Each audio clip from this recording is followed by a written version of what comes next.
ఉపన్యాసాల్లో ఉంటుంది. అది మరి విజన్ ఎట్లాగా? ఇవాళకి కూడా మనం కర్ణాటకకు పోయి బతుకుతున్నామే, ఇవాళకి కూడా ఒరిస్సాకు పోయి బతుకుతున్నామే, ఇవాళకి కూడా తమిళనాడు పోయి బతుకుతున్నామే. అదేమంటే మళ్ళీ దానికి లెక్క చెప్తారు. ఆయా ప్రాంతాల్లో మనోళ్ళు వెళ్ళి వెల్ సెటిల్ అయ్యారంటే నా వల్లే. అదేందో నాకు అర్థం కాలే. నీ రాష్ట్రంలో నువ్వు ఉండకుండా వేరే రాష్ట్రానికి వెళ్ళి బతుకుతున్నారంటే ఇక్కడ ఉపాధి లేకపోతేనే కదా అక్కడికి పోయి బతికేది.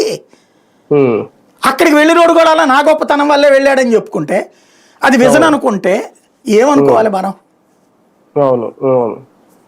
కానీ ఒకటి సార్, ఇప్పుడు రాష్ట్రాన్ని బయటపడేసే శక్తి ఆయనకు ఒక్కరికే ఉంది అని పవన్ కళ్యాణ్ గారు అనడం నిజంగా అంటే ఓకే, ఉంటే ఉండొచ్చు ఆ శక్తి.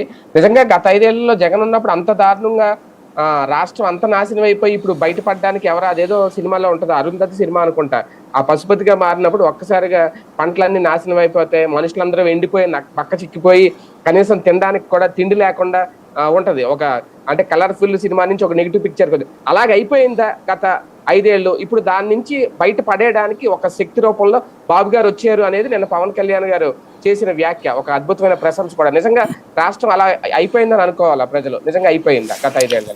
అప్పుడు మద్దతు ధర ఎప్పుడు ఎంత ఉంది, ఇప్పుడు మద్దతు ధర ఎంత ఉంది? అప్పుడు రైతులు ఉద్యమించారా, ఇప్పుడు రైతులు ఉద్యమించారా? అప్పుడు గిట్టుబాటు ధర ఉందా, ఇప్పుడు గిట్టుబాటు ధర ఉందా? అప్పుడు రైతులు సంతోషంగా ఉన్నారా, ఇప్పుడు రైతులు సంతోషంగా ఉన్నారా?